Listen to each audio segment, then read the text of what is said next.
বন্ধুরা, তোমাদেরকে সকলকে অনুরোধ করছি, তোমাদেরকে আমি একটা ভিডিও রেকর্ডিং শোনাবো, যেখানে শুনতে পারবে, বুঝতে পারবে ওই মেয়েটি, ওই যে তিলোত্তমা মারা গেছে আরজি কর কলেজের যে ঘটনাটা, সেই ঘটনাটার, সেই মেয়েটার একটা কলিং রেকর্ডিং শোনো, যেখানে পুরোটা পরিষ্কার হয়ে যাবে যে আরজি কর কলেজের কিভাবে সেদিন মেয়েটাকে ঠিক কী প্রসেসের পর এই ঘটনা অবধি পৌঁছায়। বন্ধুরা, চলো তোমরা সেই রেকর্ডিংটা শুনে অবশ্যই তোমাদের মূল্যবান মতামত আমার কমেন্ট বক্সে দেবে। এবার সবাই জাগো, আমি বারবার প্রত্যেকটা ভিডিওতে একটা কথাই বলছি, প্রতিবাদ হোক, হোক প্রতিবাদ বন্ধুরা, কারণ আমাদেরকে সবাইকে রুখে দাঁড়াতে হবে। একটা মেয়েকে মেরে ফেলছে, সেটা বড় কথা নয়, তার থেকেও বড় কথা হলো মেয়েটাকে নৃশংসভাবে অত্যাচার করে, তাকে তরফায় তরফায় কষ্ট দিয়ে, শুধুমাত্র এটা রেপ না বন্ধুরা, তাকে রীতিমতো তাকে কষ্ট দিয়ে খুন করা হয়েছে। ওই মেয়েটির জন্য গোটা আরজি কর কলেজ মানে একদম ভয়াবহ হয়ে গেছে বন্ধুরা, চারিদিকে থমকে গেছে। চলো সবাই তোমরা রেকর্ডিংটা শুনে নাও প্লিজ, আর তোমাদের মূল্যবান মতামত আমার কমেন্ট বক্সে দেবে। বন্ধুরা, সবাই একটা কথাই লেখো, হোক প্রতিবাদ, জাস্টিস চাই, উই ওয়ান্ট জাস্টিস। চলো রেকর্ডিংটা শুনে নাও। রাত্রি 2টো, ঠিক আছে, আচ্ছা, 2টো অব্দি পেশেন্ট ডেকেছে। আরজি কর। হ্যাঁ, আজকে থেকে ও। হ্যাঁ, তো আর বলো এবার। বলছি ওটা হয়েছে কি বলতো, ও 2টো অব্দি পেশেন্ট ডেকেছে, ঠিক আছে। রাত্রে Patient- দুটো। রাত্রি 2টো, ঠিক আছে, আচ্ছা। 2টো অব্দি পেশেন্ট ডেকেছে। দেখে রুমে এসে অনলাইনে অর্ডার করে 4জন বন্ধু মিলে খেয়েছে, ডিনার করেছে। হ্যাঁ। করে ও খুব টায়ার্ড ছিল, যেহেতু 36 ঘন্টা ডিউটি ছিল, হুম। টায়ার্ড ছিল। ও কি করেছে, ওই সেমিনার রুমে গিয়ে হুম। শুয়ে পড়েছে একটা রেড কালারের ব্ল্যাঙ্কেট ঢাকা দিয়ে। হুম। তারপরে মানে সেমিনার রুমে এমনি কি তোমাদের ওরকম সেমিনার রুমে টুমে ঘুমানো হয়? মানে আমি যদিও কোনো আইডিয়া নেই, ওই জন্য জিজ্ঞেস করছি। না, এবার একটা রেসিডেন্টের ডক্টর রুমস থাকে, আচ্ছা। বুঝতে পেরেছিস, তারপরেও সেমিনার থাকে। এবার হুম। সেমিনারে একটা বেড থাকে, আর ডক্টরস রুমে 2টো 3টে, যেরকম বড় ঘর হবে সেরকম বেড পাতা থাকে। আচ্ছা আচ্ছা। মেনলি ডক্টরস রুমে শোয়ার কথা, ঠিক আছে। হুম। হয়েছিল কি, ওকে বডিটা পাওয়া গেছে সেমিনার রুমে, হুম। কিন্তু ঘুমাচ্ছিল ডক্টরস রুমে।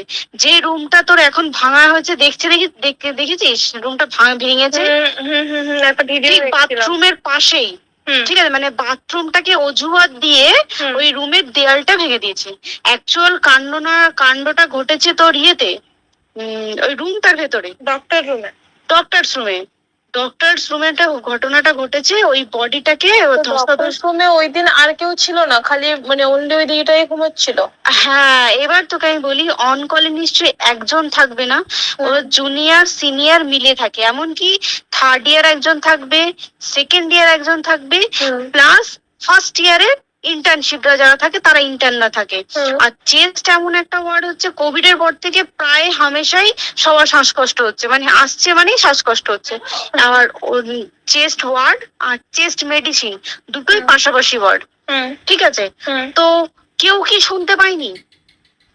কেউ শুনতে পায়নি। ওটাই তো আমি ওই দিনকে ওটাই ভাবছিলাম। এবার দেখ, ধস্তাধস্তি করাতে একটা নিশ্চয়ই চিৎকার হয়, একটা ভাইলেন্ট হয়, বুঝতে পেরেছিস। তারপরে আবার কি, যে 4জন ওর সাথে খেয়েছে তারা কোথায়, তারা কেন মিডিয়ার সামনে আসছে না? তাই তো, তারা কেন আসছে না? তোমার একদিন ডিউটি ছিল না রাতে? ওই দিনকে আমি নাইটে ডিউটি করছিলাম। আচ্ছা। আমি নাইটে ডিউটি করে এসেছি, আমার লাস্ট নাইট ছিল।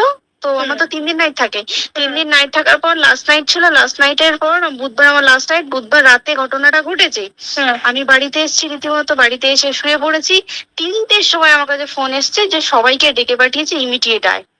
তখন গিয়ে দেখি আরজি করে এই অবস্থা, পুরো গোটা হাসপাতালকে ডেকে পাঠিয়েছিল। গিয়ে দেখি পুলিশ ছয়লা, মানে, আর ওকে যেভাবে, আমি তো বডিটা দেখেছি রে, মানে আমাদের এখনো পর্যন্ত চোখ থেকে নামছে না, রীতিমতো মনে হচ্ছে মেয়েটা যেন আমাদের পাশে পাশে ঘুরছে, একদম এরকম, মানে মানে অদৃশ্যমান, মানে আমরা এরকম ভাবতে পারছি না যে এরকম ভূত থাকে বা একটা স্পিরিট থাকে বা কিছু। এখন আমরা বুঝতে পারছি না ওর আত্মাটা এখনো ঘুরছে আমাদের আশেপাশে। দেখ, ওর আমার তলাটা নাকি, তো ওর থেকে ও থাকে 4 তলায়, 4 তলায় ঘটনাটা ঘটেছে, ঠিক 2টো ফ্লোর নিচেই আমি থাকি, আমার রুমটা। ঠিক আছে, কিন্তু তাও আতঙ্কে আমরা মানে একদম স্তব্ধ হয়ে গেছে আর্যিকরটা। কিন্তু ব্যাপারটা হচ্ছে তাহলে ডক্টর রুম থেকে ওকে সেমিনার রুমে নিয়ে যাওয়া হয়েছে। হ্যাঁ, অবশ্যই নিয়ে যাওয়া হয়েছে। এবার দেখ, নিয়ে যাওয়া হয়েছে, ওকে যেভাবে মারা হয়েছে এটা একার পক্ষে অসম্ভব, না, দিস একদম। Is a impossible. পুরোপুরি গ্যাং রেপ, গ্যাং রেপ ছাড়া কোনো কিছু নয়। আর শুধুমাত্র রেপ নয়, রেপ হলো, করলো, ছেড়ে দিল, ঠিক আছে, ওকে রীতিমতো মার্ডার করেছে। মানে মানে হিসেব মতো যা বুঝছি মানে তোমার কথাতে, হ্যাঁ। ওটা হচ্ছে ওর ওই বন্ধু বান্ধব মেয়েতে জড়িত। এক্স্যাক্টলি, হয় ওর বন্ধু বান্ধব কেউ, ঠিক আছে, মানে চারজনের মধ্যে কেউ, আইদার ওকে এমন কিছু করতে বলতে, এক বড় বড় কোম্পানিতেও তো এরকম হয়, মানে হয় তুমি আমার সাথে কম্প্রোমাইজ করো, নয় তুমি চাকরি ছেড়ে চলে যাও, হয় তো। এখানেও সেরকম কিছু একটা হয়েছে।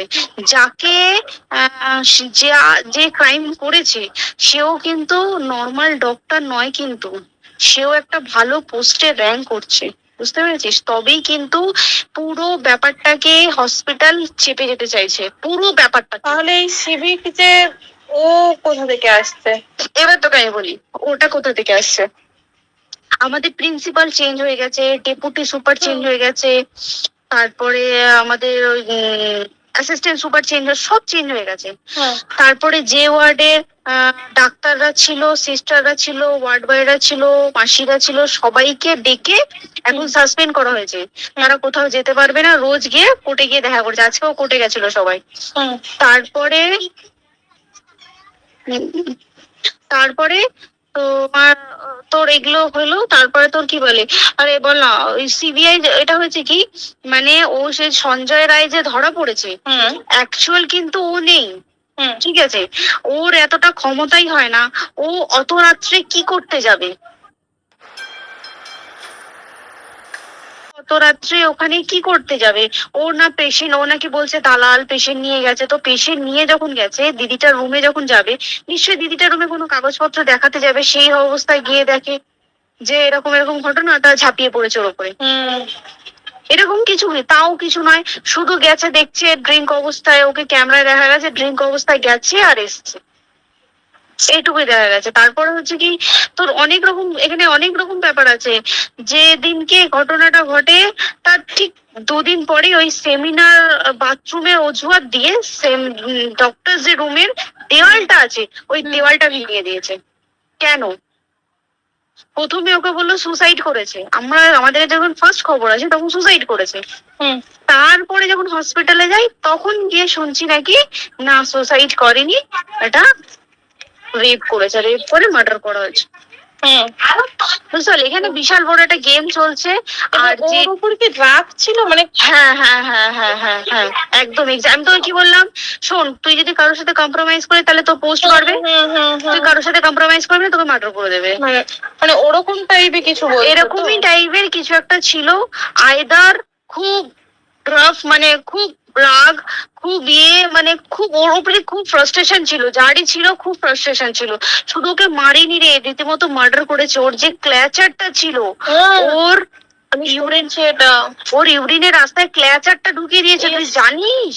মানে কি বলবো, মানে ওকে দেখা যাচ্ছে না, আমরা তো দেখেছি নিজের চোখে, ওকে দেখা যাচ্ছে না, মানে একটা মৃত্যু কতটা, মানে এইটা মানে প্রচন্ড কষ্ট পেয়ে একটা মেয়ে মারা গেল। আর ওর যে গলাটা চেপে ধরেছে, ওর ওই চেপে ধরাতে মানে এতটাই জোরে চেপে ধরেছে যে ওর চোখ ফেটে রক্ত বেরিয়েছে, বুঝতে পেরেছিস? মানে কি বলতো, যদি ধরা পড়ে না, উচিত মানে যারা এটার সঙ্গে দায়ী না। আর এই যে সিবিআইটা হয়েছে, সিবিআইটা একমাত্র আমাদের জোরেতেই সিবিআইটা এসছে, মানে আমরা ওই সঞ্জয় রায় একার পক্ষে সম্ভব না এইসব। তারপরে পোস্টমর্টম রিপোর্টে তুই জানিস ওই আমাদের ভাজাইনা থেকে 150 গ্রাম স্পার্ম বেরিয়েছে। পোস্টমর্টম রিপোর্ট 150 গ্রাম স্পার্ম, মানে বুঝতে পারছিস? Not a calculated, minimum minimum কম করে 6 থেকে 7 জন করেছে ওকে রেপ। ছি ছি ছি। ওই জন্যই তো আমরা এতটা বেশি ভাইলেন্ট হয়ে গেছি। বুঝতে পেরেছিস? আর তারপর আমাদের দেখো, একটা মেয়ে তার কাজের জায়গাতেই ছিল, এমনটা নয় যে রাস্তাঘাটে কোনো বিপদ, তার কাজের জায়গাতেই আরে সেফ নয়। শোন, দেখ বড় বড় কোম্পানিতে কি হয়, রুমের ভেতরে এগুলো হয়, মানে ধর রুমের ভেতরে হলো, যেমন কল সেন্টারে হয়, নাইট শিফটে হয়, এইগুলো একসেপ্টেবল। বাট হসপিটাল হচ্ছে এমন একটা এরিয়া, আরজিকরের মতো একটা, হ্যাঁ, আরজিকর বলে না, যে কোনো হাসপাতালে কেউ যদি স্ব ইচ্ছায় কারোর সাথে রিলেশনশিপে গিয়ে করতে চায় সেটা আলাদা জিনিস, কিন্তু ঠিক আছে, কিন্তু কেউ কারো বিরুদ্ধে এইভাবে করতে পারে না রে। তুই জানিস না, মানে ওয়ার্ডে দেখ, কম বেশি আমরা সবাই ঘুমাই, কম বেশি আমরা সবাই জেগে থাকি, জেগে তো থাকি, তাতে কি কেউ শুনতে পায়নি? তার কি একদম ভাইলেন্স ছিল না? যদি কেউ না শুনতে পারে, তাহলে ওর খাবারে কেউ কিছু মিশিয়েছিল, তাই কি না? সেটাও পোস্টমর্টম রিপোর্টে মানে লিক করছে না, যে কেন খাবার ও তো খাবারটা খেয়েছিল, সেটা তো নিশ্চয়ই পেটেই ছিল, পেট থেকে তো বমি করে বের করে দেয়, সেটা তো ফরেনসিক রিপোর্টে কিছু বলবে। আর তুই জানিস না, দেনার দেন, মানে ধর পোস্টমর্টম রিপোর্ট আসতে 3 দিন সময় লাগে। ও যেদিনকে মরেছে ঠিক তারপরের দিনকে বিকালবেলা পোস্টমর্টম রিপোর্ট বার করেছে, মানে বডি বার করো আর পোড়াও, 10 সেকেন্ডের মধ্যে ওর বাড়িতে নিয়ে গেছে, তারপরে বডি পুড়িয়ে দিয়েছে। মানে কি বলবো, হসপিটাল, মমতা ব্যানার্জি, সবাই, মানে তৃণমূল প্রত্যেক সবাই এটাকে পুরোটাই, কেসটাকে চাপা দিতে চাইছে, পুরোটা। তবে তুই ভাব, যে মানুষটাকে এত ক্ষতবিক্ষত ভাবে মেরেছে, তাকে অভিষেক ব্যানার রেপ কি কলকাতায় প্রথম হলো? নয়, বিভিন্ন জায়গায় বিভিন্ন ভাবে রেপ হয়েছে, ধরা পড়েছে, ফাঁসি হয়েছে কি জেল হয়েছে। অভিষেক বন্দ্যোপাধ্যায় কেন বললো জাস্ট তোর কি বলে এনকাউন্টার করতে? মানে কি, সঞ্জয়কে যদি এনকাউন্টার করে পুরো কেসটা চাপা পড়ে যাবে, একদম, স্টুডেন্টরা ঠান্ডা হয়ে যাবে, আর আমরা সেটা মানবো না, আমরা সেটা হতেই দেব না। তাতে যদি চাকরি, মানে আরজিকরটাকে সিল করতে হয়, তাতেও আমরা রাজি আছি, সিল করে দেওয়া হোক, আরজিকর সিল করে দেবে মনে হচ্ছে, যদি ঠিকঠাক ভাবে। এবার ওই জন্য আমাদের দাবিতে সিবিআই এসছে। এবার তুই একটা কথা বল, যখন দেখতে পাচ্ছে মমতা ব্যানার্জি যে কলকাতা পুলিশ আমাদের জন্য কিছু করতে পারছে না, আমরা কিছু মানতে পারছি না, 7 দিন ধরে বার করতে পারছে না, তাহলে সেটা 2-3 দিনের মধ্যে কেন হ্যান্ড ওভার করে দিল না? তাই কি না? তারপরে দেখ, পিডব্লিউডি একটা লো পোস্টের মানুষ, মানে যারা ভাঙচুর করে, মানে সিমেন্টের যারা কাজ করে, তাদেরকে পিডব্লিউডি বলে। এবার পিডব্লিউডি নিশ্চয়ই হায়ার অথরিটি থেকে অর্ডার এসছে, তবেই ওরা গিয়ে ভেঙেছে। ওরা নিশ্চয়ই পাগল নয় দুম করে গিয়ে কোনো গভর্নমেন্ট প্রপার্টি ভেঙে দেবে। অর্ডারটা কে পাস করলো যে এখনই চেস্ট ওয়ার্ডটাকে ভাঙতে হলো? সিবিআই আসা পর্যন্ত অপেক্ষা করতে পারতো। কারণ আজকে অত বড় বিক্ষোভ হবার কারণ কি হচ্ছে? একটাই কারণ, যে মেয়েটি মারা গেছে, ঠিক আছে, কিন্তু তাকে এত বেশি মলেস্ট করে, এত বেশি রেপ করে পেশেন্ট ওকে মেরেছে, তার কি কোনো প্রতিবাদ নেই? তুই কোথায় সেভ পাবি? তুই আমাকে বল। তুই ধর চাকরি ছেড়ে, আজকে সরকারি চাকরি ছেড়ে তুই প্রাইভেটও তো তাই একই অবস্থা, একদম প্রাইভেটও একই অবস্থা। তুই কোনো চায়ের দোকান খুলে বসবি, অনার্সশিপে তুই বসলেও তাও এসে তো হাজার ছেলেরা থাকে, হাজার ছেলেরা টিস করে, তুই কোথায় কি করবি? তাহলে আমাদের সেফটি কোথায়?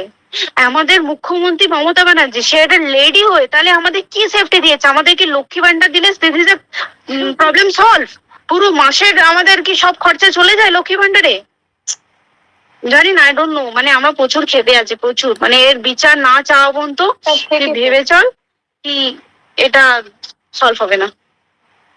আমরা বিচার নিয়ে আমি 2 দিন ধরেই ভাবছিলাম তোমাকে ফোন করবো, কিন্তু মানে এটা ওটাতে হয়ে উঠছে না।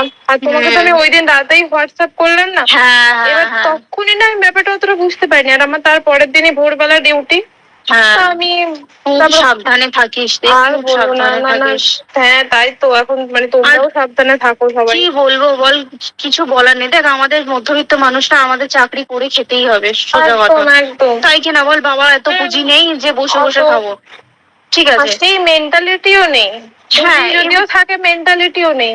হ্যাঁ, এবার পুঁজিতে খাবে।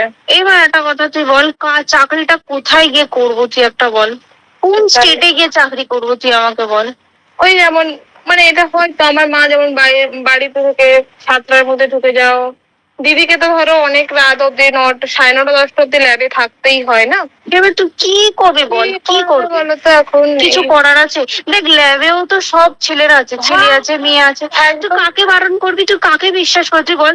তুই ধর কলিগদের সাথে খেতে বসেছিস, ঠিক আছে, তোর টিফিনটা যদি কেউ চাইলো তুই তাকে না দিয়ে পারবি? না একদমই। আর কার মনে যে কি আছে সেটাই তো কি বলবি বল? এবার তুই বল খাবারটা যে খাবি, তোর টিফিন কেউ চাইলো বা তোকে যদি কেউ বললো কি একটু একটু খা, যেমন আমার শেয়ারে হয় স্কুলে, যেটা আমাদের হয়, যেটা হ্যাঁ স্বাভাবিক, এটা সবার এটা তো স্বাভাবিক। তুই বল তাতে যদি এরকম অবস্থা হয় তাহলে কি করবে মানুষ, কি আমাকে বল? আজকেও তো তাই আমাদের দেখ না, 11টা থেকে আমাদের তোর ক্যান্ডেল দিয়ে হোয়াইট ড্রেস পরে সব শ্যামবাজারে এক করতে হবে। এখন আবার বৃষ্টি শুরু হয়েছে, প্রচুর বৃষ্টি শুরু হলো, কি হবে জানি না। ঠিক আছে গো, টাটা। হ্যাঁ চল টাটা। হুম হুম হুম।